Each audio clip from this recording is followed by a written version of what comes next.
What is going on, guys? Welcome to Outside the Brand. This is your AEW Dynamite post show for March 15th, 2023. I'm your host, Phil, and of course, this is Outside the Brand. Thank you so much for joining me right here on your Wednesday nights, wherever you may be.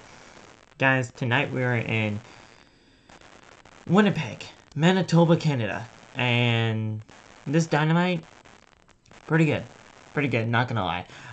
We have 3 championship matches, an incredible trios match with the Blackpool Combat Club and Dark Order. Stu Grayson made his illustrious return to AEW Dynamite tonight, teaming with the Dark Order, and it was just an overall very good show tonight. Not really much happened in the grand scheme of things when it comes to storylines building towards Double or Nothing, besides one huge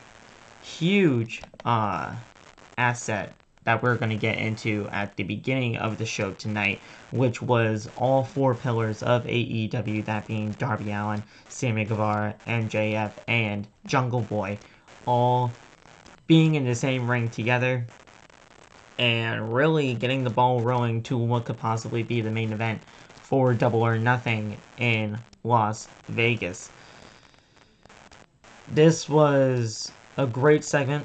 We're going to deep dive into everything that happened on Dynamite tonight and just go over what really transpired on the show tonight with the 3 championship matches, that being the Trios Championship Triple Threat match, the TBS Championship Open Challenge, which wasn't really much for the actual match itself. It was mainly for what happened after the match, and the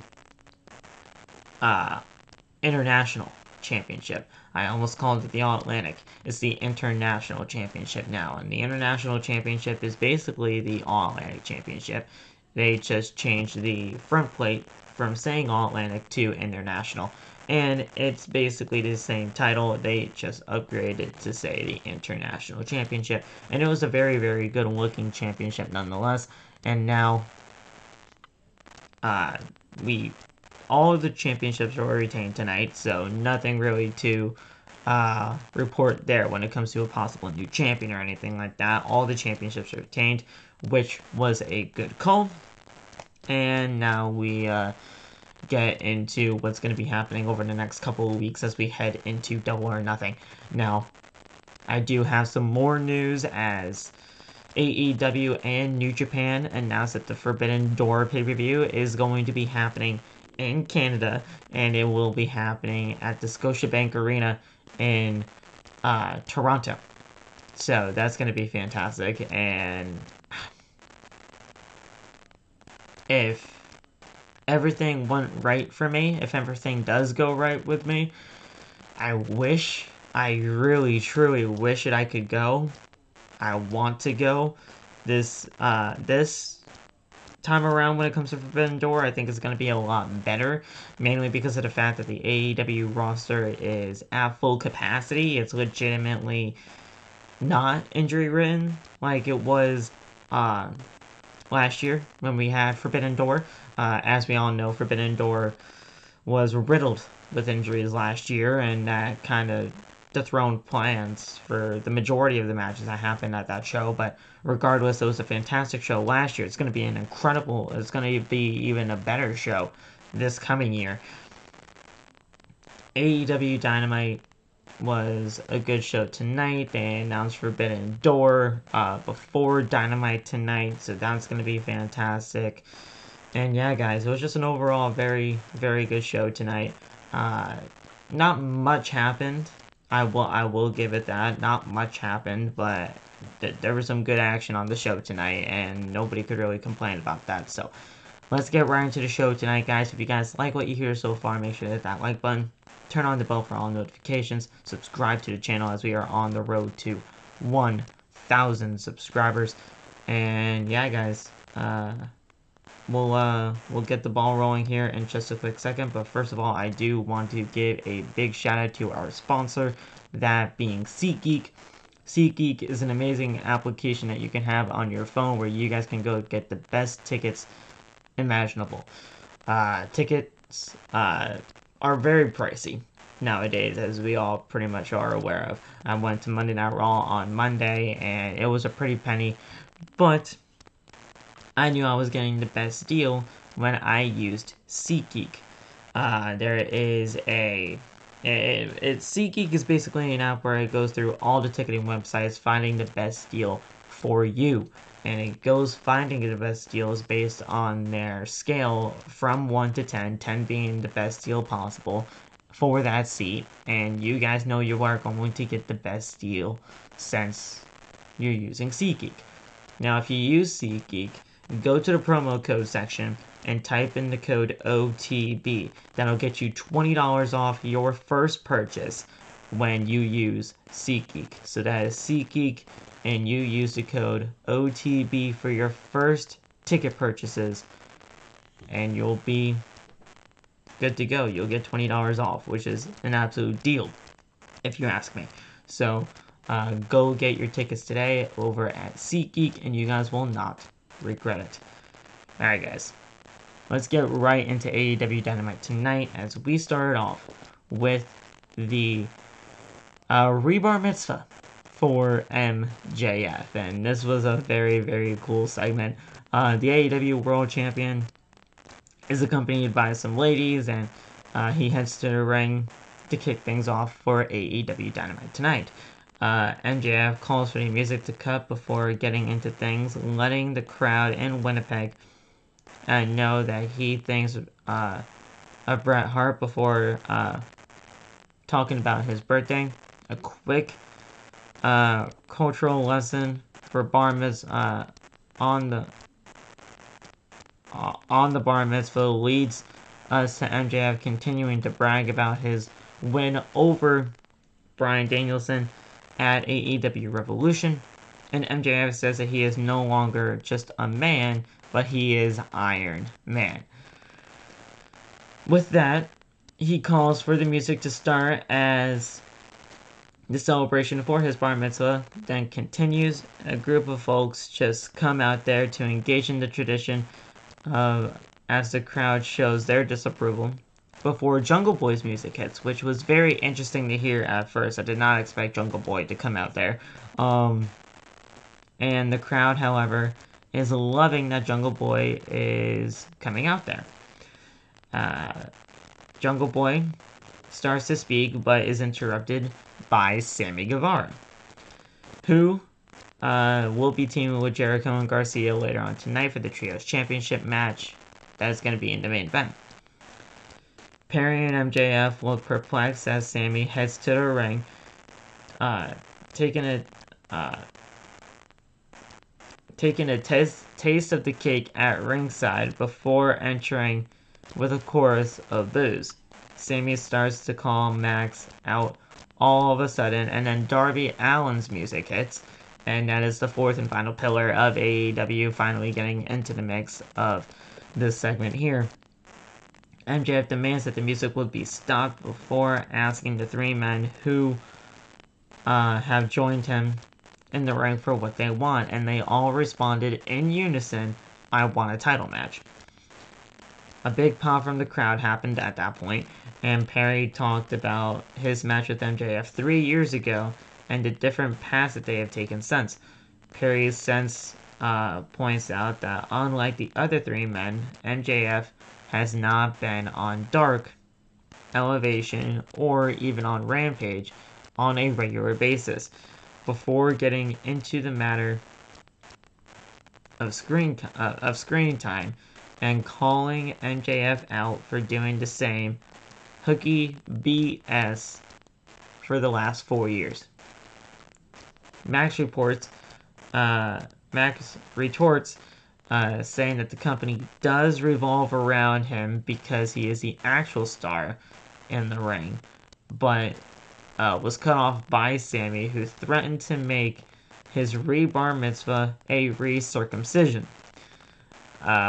Sammy then talks about the grind of being on the independent scene for 10 plus years, having small jobs and all that just to make some extra income, and how he was relegated to specific roles in the inner circle and beyond. Much like Perry, Sammy makes the case for going after the World Championship. And Max calls Sammy on his rhetoric, but is quickly cut off by Darby Allin.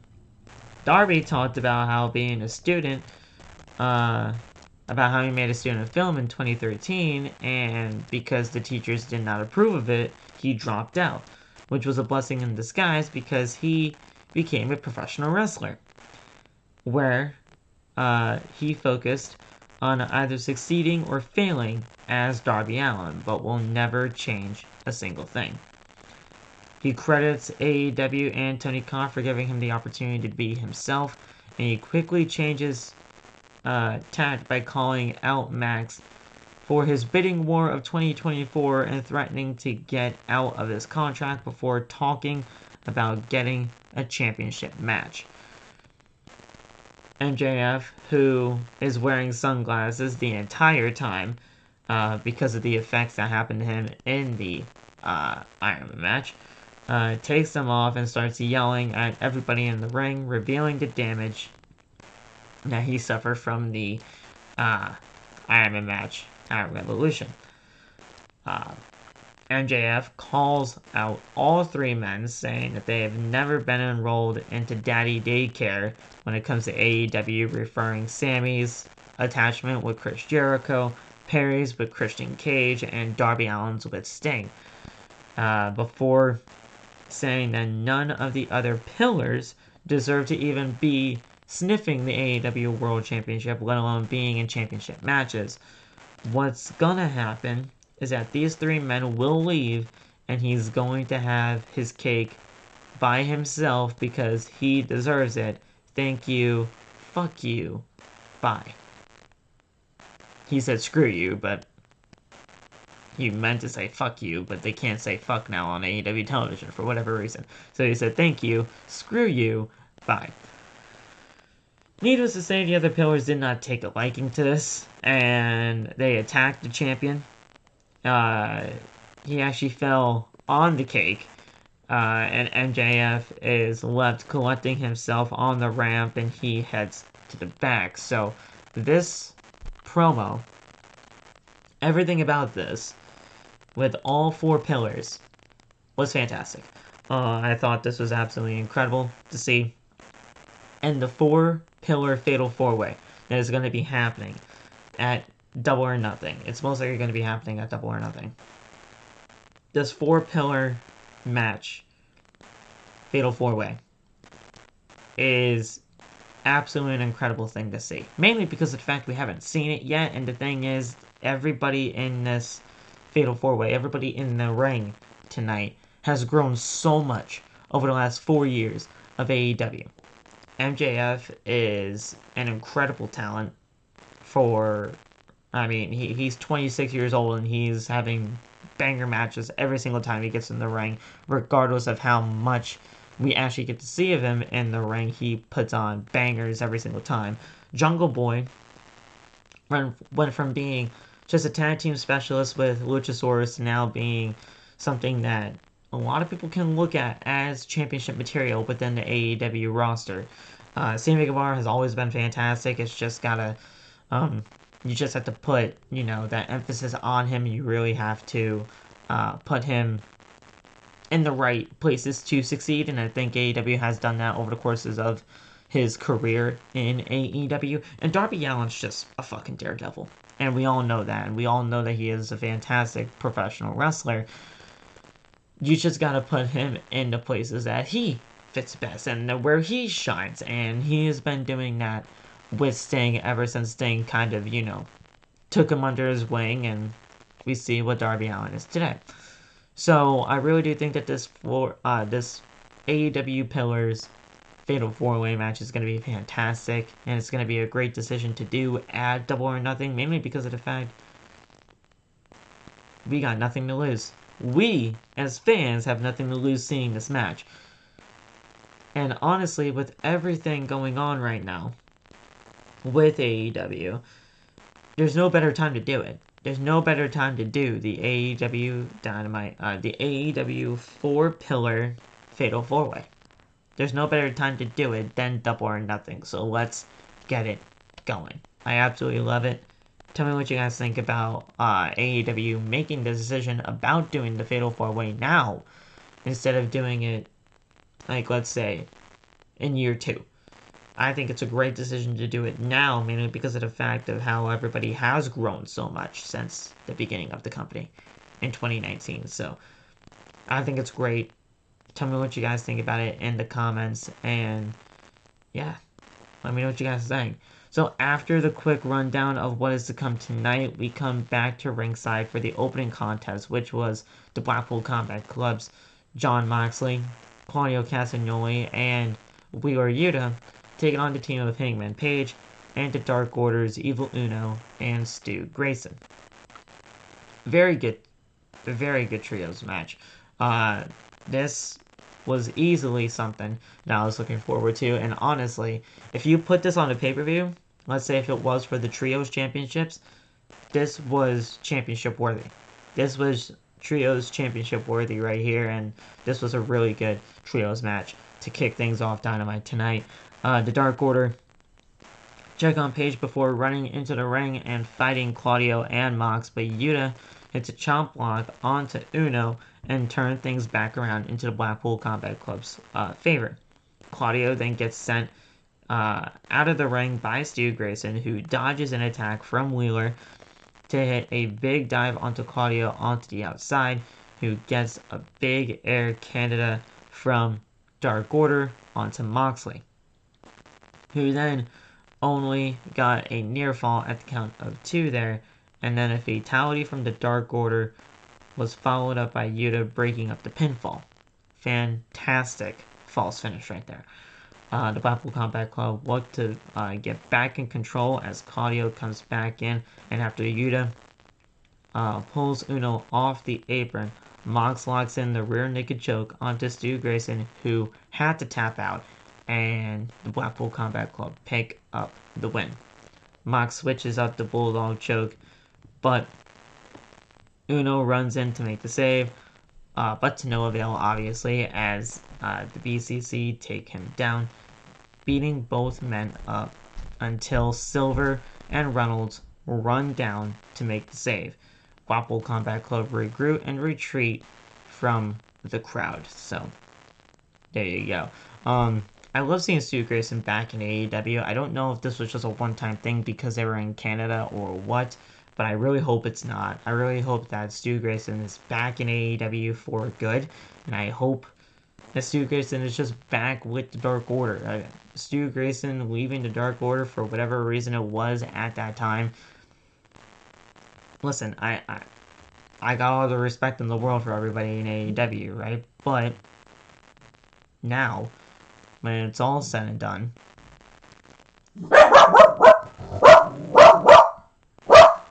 George! George! George! George! George?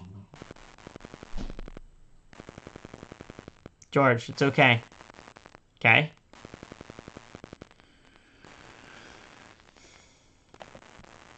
So like I was saying, I respect everybody in AEW, right? Whatever Stu Grayson had to do in order to step away from AEW for that time being, I hope everything's all good now and he can stay here in AEW for the good now. Yeah, this was just a very good trios match, and I hope Stu Grayson is back in AEW for the long term and being a part of the Dark Order, because that's where he belongs. And Stu Grayson and Evil Uno, as the real true tag team of the Dark Order, really makes things fun for the Dark Order, because the Dark Order is fantastic. They just haven't felt the same since obviously Brody Lee passed, and we all know they're never going to feel the same again. But as long as we have Stu Grayson and Evil Uno, who were the real tag team of this group, back into the fold, I hope we can at least get something in return, right? So this felt right. This was a really good match, and hopefully we continue on the right path for these guys. We come back from commercial break after a video package was shown of Juice Robinson, who was stating his intentions with Ricky Starks. But at the end of the day, we came back from commercial break as we get a little recap of what is to come with the Jade Cargill TBS Championship situation, as we have a Canadian Open Challenge putting the title on the line. And already in the ring was Nicole Matthews, who was an up-and-coming Canadian independent star. And this was like 2 minutes. Not even 2 minutes, honestly. Jade goes for an attack early, and despite the attempt to fight back, she hits down. She hits the Jaded and got the win over Nicole Matthews and still your TBS champion, Jade Cargill. It wasn't really for the match. It was for what was happening after the match. Renee Paquette heads to the ring for the post-match interview, but is nearly threatened by the champion, who asks if that's all that they have in Canada, before Taya Valkyrie shows up in AEW, and she's bringing it to the TBS champion. Huge pop from the crowd. I mean, Taya Valkyrie is very well known. She is beloved by everybody in the world of professional wrestling. If you know Taya Valkyrie, you know Taya Valkyrie. If you don't, you're going to get a chance to know her because she is absolutely fantastic. Her work and impact was bar none some of the best I've ever seen from her, and she is just an incredible talent. So,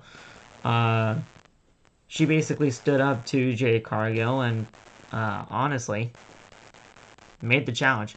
She made the challenge, and in a few words, she took it to Layla Graham, who actually got hit by Jaded, which is Jade Cargill's finisher, by Taya Valkyrie, and in a few short words, got challenged for the TBS Championship. Jade Cargill and Taya Valkyrie will most likely go at it for the TBS Championship sometime down the line, which is going to be great. So, I think it's going to be fantastic.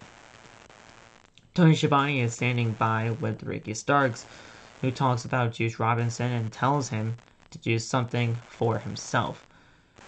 He tells Juice that if he wants to bring the Bullet Club in, he can do that too. But back at ringside, we hear from the we are going to be doing the AEW International Championship match next, which turned out to be a pretty good match, even with Jeff Jarrett. So, Ricky Starks, Juice Robinson, did not understand it at first. I really still don't understand it, but at the end of the day, hopefully Tony Khan knows what he's doing, and we're going to be setting something up. This is probably setting something up for Forbidden Door, if I'm not mistaken, because obviously Bullet Club and New Japan and AEW and Ricky Starks, I mean, something's happening at Forbidden Door, at least at that point, right? But, I don't know. Something's going to happen there, and we'll figure out whatever happens when it all comes down to that Juice Robinson and Ricky Starks feud. So, we'll see. The debut of QTV happened, which is basically QT Marshall's reality TV thing. I don't know what the fuck this was, but, you know, this was... I wouldn't say it was entertaining. This was definitely the lowest point for me on the show. The focus of this is on the revelation that QT Marshall and his crew were behind breaking into Wardlow's car to take the title, and his passport, explaining why he won't be here tonight. Hobbs let Wardlow know that this is a Will's world now. So Powerhouse Will Hobbs. And then we have the international championship match between Orange Cassidy and Jeff Jarrett. A very good match, honestly. I did not expect much out of this, honestly. It's not that I didn't expect much, I shouldn't say that. Because Orange Cassidy is great. I just didn't know what we were going to expect. But at the end of the day, a very good match between Jeff Jarrett and Orange Cassidy. Jeff Jarrett should not be in as many matches as he is in AEW, but regardless, he's at least doing pretty damn good in ring work when he's in there. While this is all, some shenanigans were going on the outside of the ring with Satnam and Sanjay and everything like that. They were dealing with Aubrey Edwards. We see Cassidy starting to fight back, but when Jay Lethal comes running in, he hit the champion with the Golden Globe before being ran out by Trent Beretta. Jarrett then tries to get the guitar again, but gets taken down with an orange punch, and he gets the pin for the win, and Orange Cassidy retains the International Championship. Very good match there. Obviously right decision, Jeff Jarrett should not have won this match, and thank God he did not.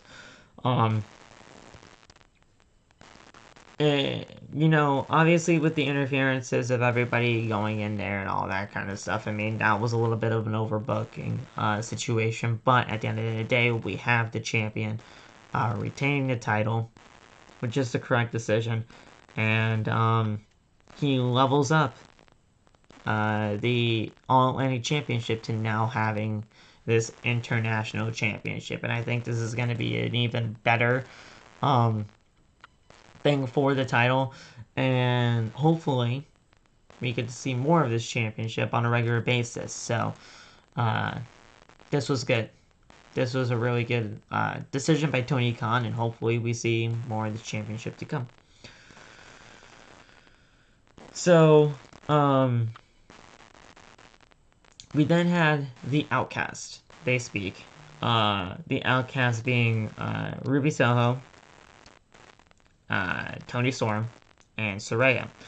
And Ruby Soho offers the crowd a story talking about the grass being greener in AEW until a couple of dogs came around to piss along on the grass. What do we do with them? Saraya says that we show them that this is our house. Saraya then says that the crowd is lucky to have all three of them in AEW before letting Tony speak on the mess that has been going on with the interim championship situation. When she was interim champion, she wore that with a smile on her face, yet everybody in the crowd showed no appreciation. She realized that after Hayter beat her and cheated to win, the fans absolutely enjoyed it. They loved it. And yeah, so the Outcasts are here to show them that they need a little bit of a readjustment when it comes to who to like and who to not like. And they basically made a statement and claimed saying that they're not going anywhere. They talk about going through one entitled rookie after another. And then they mentioned Jamie Hayter. The champion and Britt Baker head to the ring and go after the Outcasts. The number game is quickly met. However, until Hayter and Baker get some reinforcements, and the reinforcements were Riho, Sky Blue, and Willow Nightingale. They all made the save for Britt Baker and Jamie Hayter.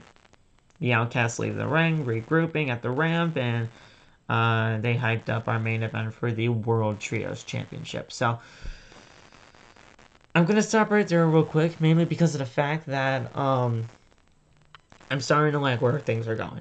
I am. I'm starting to like where things are going, mainly because of the fact that at the end of the day, this is all building towards one thing.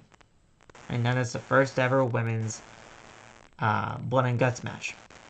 in AEW. Obviously, Blood and Guts is basically War Games in AEW, but we haven't seen a women's Blood and Guts match yet in AEW, and it looks like looks like it's taking shape. We have the Outcasts and Saraya, Toni Storm, and Ruby Soho. They still need to find two more. They still need to find two more people to team up with them on their side of Blood and Guts. While on the AEW original side of things, we have Britt Baker, Jamie Hayter, Riho,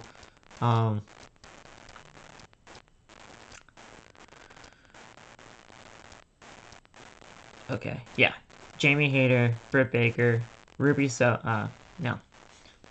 Jamie Hayter, Britt Baker, Sky Blue, Riho, and Willow Nightingale. Sky Blue is an AEW original. Riho is obviously an AEW original. But Willow Nightingale, she's not an AEW original. And we know this. She was from Ring of Honor, who got signed to AEW. She's not an AEW original by any means. And when we had Hikaru Shida in the story way before any of this started happening. Way before Ruby Soho got involved and everything in between, we had Hikaru Shida in this. Shida would have been a perfect fifth spot for the AEW originals. Not Willow Nightingale, who really isn't an original. I mean, she really isn't, and we all know that. But at the end of the day, that's the 5 that it looks like for the AEW original side. The Outcasts just need 2 more people. They just need 2 more people. Now, one of them that I see happening is Athena. Athena could be easily slotted into the 4th spot. But who's going to be filling number 5?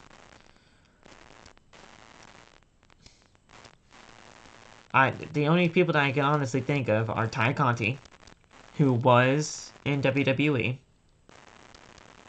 Ty Mello, who was Ty Conti in WWE, Serenity, who was in WWE, Straight Up Society, and Mercedes Martinez. I mean, she was in WWE. She was in Retribution, which kind of sucked, but she was in WWE. Those are really the only 3 that I can honestly think of as of right now, or a possibility of Mercedes Moné. Now, I'm not saying that is happening. I'm not saying that's gospel, so don't take that as gospel. I'm not saying that Mercedes Moné is going to be the final spot in Team Outcast. But it is a possibility. It is a possibility, especially with Forbidden Door coming around in June, so who knows? I don't know. I don't know what's going to happen there, but we need 2 more spots for the Outcast side of things, and we have ourselves our first ever women's Blood and Guts match in AEW history. So that's going to be something to take into account and to take a look at as we progress. But yeah, this was a very good segment for the Outcasts, and we'll see where things go heading into Blood and Guts. If that even gets announced, I mean, everybody's just kind of speculating that it could lead to the first ever women's Blood and Guts match, but it's definitely looking to be that way. It's definitely looking to be that way. With all these AEW originals and with the Outcasts, it's definitely looking to be something like that, so we'll see where things go from there. And then finally, we're back from commercial break. JAS says Matt Menard and Angelo Parker call out the Acclaim before they hyped up a Rampage match. And Rey Fenix will be accepting the TNT Championship Open Challenge from Will Hobbs on AEW Rampage. Next week, we'll have a no DQ match between Hook and Stokely Hathaway on Dynamite, and then we go to the ring for our main event, the Trios Championship triple threat match between the Elite and Kenny Omega and the Young Bucks, JAS and Jericho, Garcia and Sammy Guevara, and the Trios champions, the House of Black and Malachi Black, Brody King, and Buddy Matthews. This was just fucking insane. And everybody knew it was going to be.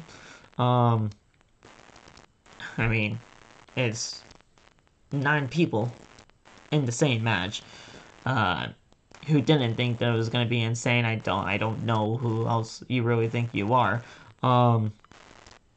This was just insane, and I absolutely loved it. I thought this was a fantastic trios match. Trios triple threat match. Just something of it, the first ever of its kind to my knowledge.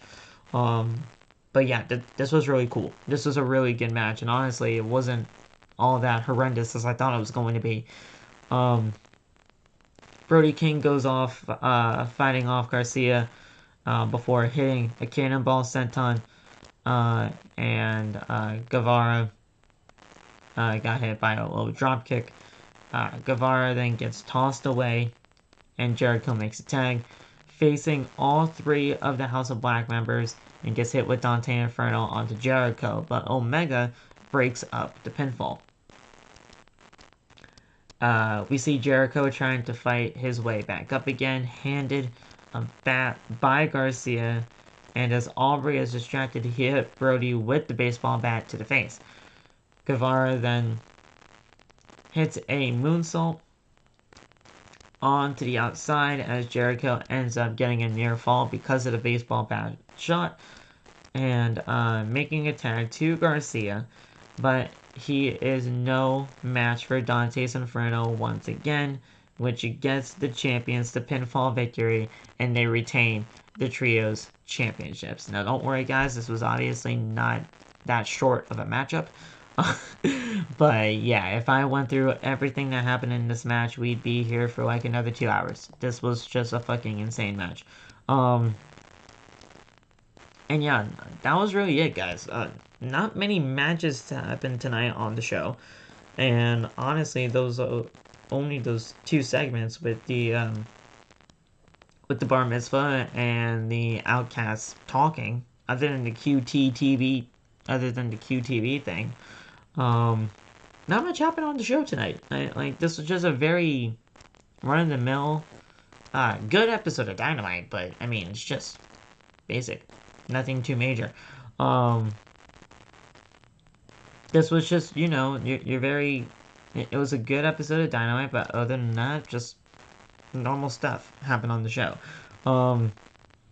Jake Hager made his way to the ring to help his friends out from a beatdown from the House of Black. As all of a sudden we see everybody fighting. We see the Blackpool Combat Club and Paige get near ringside. And Paige is backed up by the Elite.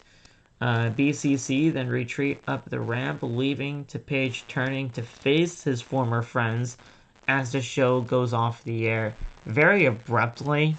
I did not like that. I thought you could have at least let that moment breathe a little bit more on television, but the Elite backed up Hangman Page. For whatever reason, we'll obviously soon find out. And yeah, guys, that was it. That was your AEW Dynamite tonight. It was a very short, easy episode to go through. And yeah, not too much, but not too little happened on the show tonight. 4 matches, and obviously the 2 big segments happened on the show tonight with the Bar Mitzvah and the Outcasts, but very good episode of Dynamite tonight. Not too much, but not too little, and a very easy episode of Dynamite to get through. So, thank you guys so much for joining me right here on Outside the Brand. If you guys liked what you heard tonight, make sure to like button. Turn on the bell for all notifications as you hit that subscribe button. On the road to 1,000 subscribers, so let's keep wrapping up those subscriptions. And guys, we'll be live on Friday for the Friday Night SmackDown post show right here on OTB. I'll talk to you guys soon, guys. Have a good rest of the night. Stay safe. God bless. We'll talk to you on Friday. Peace.